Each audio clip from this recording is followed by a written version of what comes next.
अगर आप लोगों को सच बताना चाहते हैं तो उन्हें हंसाकर बताएं, वरना वो आपको मार डालेंगे। जी हाँ, ये जुमला है ऑस्कर वाइल्ड का।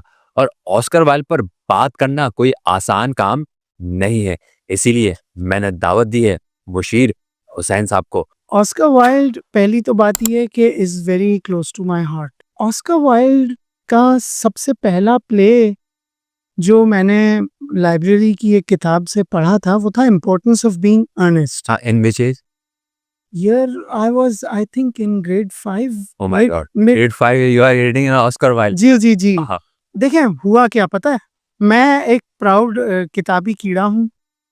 और लाइब्रेरियन को जब स्कूल की लाइब्रेरी में कोई किताब नहीं मिलती थी तो वो मुझे बुलाता था कि भाई ये किताब ज़रा नहीं मिल रही, आप ढूंढें। अच्छा, मैंने अपने फादर से भी ऑस्कर वाइल्ड के बारे में सुना कि पढ़ना, लेकिन तुम्हारे काम के नहीं है वो। अब जब कोई ऐसी बात कहे तो मेरे अंदर एक चैलेंज सा आता है कि मैं ज़रूर पढ़ूंगा इसको।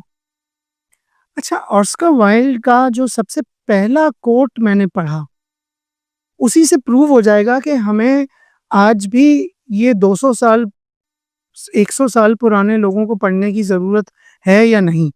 वो कोट ये था कि it's nice to be special, but it's special to be nice. Nice, wonderful, ठीक। बिल्कुल। तो मैं तो भाई head over heels Oscar Wilde पे नट हो गया। अच्छा, दूसरा कोट मैंने उसका पढ़ा, वो कोट था, every saint has a past and every sinner has a future. Teacher, वो वंडरफुल। जी। तो मैंने एक पोएम भी लिखी। अब मैं खुद भी एक पोएट हूँ, 95 से मैं पोएट्री भी लिख रहा हूँ। माशाल्लाह। तो उसमें मैंने लिखा कि I think I am both. I think I am both, wonderful. ठीक है ना? You are a I'm a sinner and maybe some part of me is a saint. So I have the future and the past in my hands. ठीक है ना? अब इस जुमले पे भी बात करेंगे, लेकिन फिलहाल हम ऑस्कर वाइल्ड और ये पर्टिकुलरली इस किताब पे हम बात करें कि ये जो किताब है complete works of Oscar Wilde, इस किताब को मैंने बहुत ढूंढा है और तकरीबन 30 इयर्स के बाद जाके ये किताब मुझे मिली है। ठीक है, मैंने टुकड़े टुकड़ों में ऑस्कर वाइल्ड पे जो मटेरियल मिल सकता था मैंने जमा किया, पढ़ा। और मेरी एक आदत है, ये मैं रीडर्स को भी कहना चाहूँगा कि प्लीज़ जब भी कोई किताब पढ़ें तो उसको एक बार पढ़ के साइड पे मत रखें, उसको वक्तन फ़वक्तन पढ़ें। उसकी वजह क्या है कि as you mature with time, जब आप एक ही चीज़ को फिर से पढ़ेंगे तो उसके नए मानी सामने आएँगे, नए पहलू, डिमेंशंस सामने आएँगे कि आप कहेंगे ये बात तो मैंने कभी सोची ही नहीं। ठीक है? अच्छा, लोग जैसे एक कहानी पढ़ लेते हैं और कहते हैं वाह वाह वाह बड़ी अच्छी कहानी थी। The main thing is not the story, the main thing is the message. Message. देखिए, अभी हमारी बात हो रही थी तो मैंने कहा देखिए मुझे ऑस्कर वाइल्ड में ह्यूमर नजर आया। ठीक है, एक स्वीटनेस है उसकी बातों में, वो तंज भी करता है तो बहुत मीठे तरीके से। और he was more inclined towards human nature and the idea of romance, of love. ठीक है। अच्छा, अब एक थोड़ी-सी मैं फ़िलॉसफ़ी की तरफ आ रहा हूँ कि देखिए I look at Oscar Wilde as a philosopher. Wonderful. ठीक? अब मैं आपको मिसाल दूँगा, आपको 1 मिनट में समझ में आ जाएगा। मैं अपने लफ्ज़ों में समझा रहा हूँ। ऑस्कर वाइल्ड ने कहा कि जो आप चाहते हैं बनना, वो इवेंचुअली आप बन जाएँगे। ये तो बहुत अच्छी बात है बज़ाहिर। हुँ। नो, उसने कहा कि आप उस ख़्वाहिश के गुलाम बन जाएँगे। ओहो! यानी मैंने ख़्वाहिश की कि मैं एक डॉक्टर बनूँ। हुँ। ये कुछ बच्चों का होता है, भई आप बड़े होके क्या बनेंगे? मैं पायलट बनूँगा। ठीक है? तो उसने कहा कि आप इस उसके कैदी बन गए और doctor, pilot, engineer are all nouns. Wonderful. ठीक है? अब थोड़ा-सा बेयर विथ मी, थोड़ी-सी मुश्किल बात है, मैं इसको समझाने की कोशिश कर रहा हूँ कि मुझे क्यों ऑस्कर वाइल्ड पसंद है। उसने कहा दीज़ आर ऑल नाउन्स, कहा I am a verb. Wonderful. मुझे नहीं पता मैं आज लिख रहा हूँ, क्या लिखूँगा? या सिर्फ़ लिखता ही रहूँगा, कल शायद कुछ और करूँ। ठीक है? तो उसने कहा कि don't be a noun, B a verb. तो अब इस फिलॉसफी को अगर हम रियल लाइफ में अप्लाई करें आज के ज़माने में 2025 में, हुँ। तो what do you want to be? A verb और अ नाउन? देखें, इवन आजकल कंप्यूटर साइंस, आर्टिफिशियल इंटेलिजेंस का दौर है। मैं ये मिसाल आज इसलिए दे रहा हूँ कि देखें आर्टिफिशियल इंटेलिजेंस का बेस क्या है? बूलियन अलजेब्रा, ठीक है? इफ, देन, एल्स, ये चीज़ें 600 साल पहले जो है वो इंट्रोड्यूस की गई। तो concepts will never change. Implementation can be different, methods can be different, but the concept will, the foundation will remain the same. So if Oscar Wilde is talking about human nature, भाई आप में भी emotions हैं, आपको रोना नहीं आता क्या? हंसी नहीं आती कभी किसी बात पे?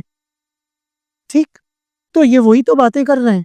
तो जब तक मैं और आप वैसे के वैसे ही हैं, हम में इमोशंस हैं, मैं झूठ भी बोल सकता हूँ, मैं सच भी बोलूंगा, मैं हंसूंगा, मैं रोऊंगा, ठीक है? तो ये सब चीज़ें बहुत वैलिड हैं। देखें, हमारे पास फ़िलॉसफ़ी और वो कहते हैं ना रेसिपी बुक, कॉन्सेप्चुअल चीज़ें हमें नहीं पढ़ाई जाती हैं स्कूल्स में भी। तो दिस इज़ समथिंग कि मैं यूँ कहूँगा कि स्कूल से मुझे literature, not just English literature, Urdu literature और कुछ हद तक पर्शियन लिटरेचर जितना मैं पढ़ सकता था, मैंने पढ़ना शुरू किया और उसके कुछ सालों के बाद 10 साल, 5 साल, 15 साल, 20 साल के बाद फिर उसको पढ़ा, फिर पढ़ा, फिर पढ़ा। तो इसलिए मैं कहता हूँ कि ये मुश्किल नहीं है। देखो, you just have to dive in it, ठीक है? अब I am sorry, Muzaffar Warsi का एक शेर याद आ गया, अगर इजाज़त हो तो जी, जी। सुना दूँ कि ऐसे तैराक भी देखे हैं मुज़फ़्फ़र हमने, ऐसे तैराक भी देखे हैं मुज़फ़्फ़र हमने, गर्क होने के लिए भी जो सहारा चाहे। माशाल्लाह। यस, तो समटाइम्स बहुत लोग हिचकिचा जाते हैं कि नहीं, नहीं भाई इतनी मोटी किताब। मैं एक बड़ी अजीब-सी बात शेयर कर रहा हूँ आपसे कि मैं खुद जब छोटा था, तो पहले तो हम भी ये मोटी-मोटी किताबों से बड़े डरते थे और फिर एक टाइम आया जब पढ़ने लगे तो और अच्छा लगा। पढ़ते गए किताब खत्म हो गई। फिर एक नया सवाल ज़हन में आया, very interesting. Hmm. Imagine I am just a teenager, not even a teenager, 10 years old, ठीक है, 12। एक सवाल ज़हन में आया, मैंने कहा ये लिखते कैसे हैं इतनी मोटी-मोटी किताबें, ठीक है? एक बच्चे ने मुझसे सवाल किया, उसको मैंने कहानी सुनाई। अपने ही ज़हन में मैंने एक छोटी-सी कहानी स्ट्रक्चर की और सुना दी। तो उसने कहा कि ये कहानियाँ कहाँ से सुनी आपने? ठीक है, बड़ी अजीब-सी मिसाल दे रहा हूँ, फिलॉसफी की बातें कर रहे हैं ना हम। बिल्कुल, बिल्कुल। तो देखें, आप किसी बच्चे को पूछें कि दूध कहाँ से आता है, तो वो कहेगा दूध वाले से। उसे क्या पता गाय क्या होती है या एक पूरा कैटल फार्म क्या होता है और बाकायदा जो है वहाँ पे गाय-भैंसों को की नशो-नुमा और सारा एक सेटअप होता है। तो similarly children do not know कि ये कोई सोचता है और फिर लिखता है, वो तो उसको तो सिर्फ़ इतना पता है कि किताब बुक स्टोर से आती है। तो कहानी सोचने वाला भी तो कोई होता है ना, someone's a thought in someone's mind. तो Oscar Wilde was that person who liked to live alone, ठीक है? और फिलोसोफर्स अक्सर ऐसे ही होते हैं, उनको तन्हाई चाहिए और ये gift, and he sadly died at a very young age in his mid 40s I think, late 40s maximum, ठीक है? लेकिन आप ये सोचें कि it's not the quantity of work that he left, it is the quality of the words, बल जो अब भी आने वाली नस्लों के लिए एक खजाना है। मुशीर भाई, बहुत-बहुत शुक्रिया, आपने ऑस्कर वाइल्ड के हवाले से हमें हमारी रहनुमाई फराहम की।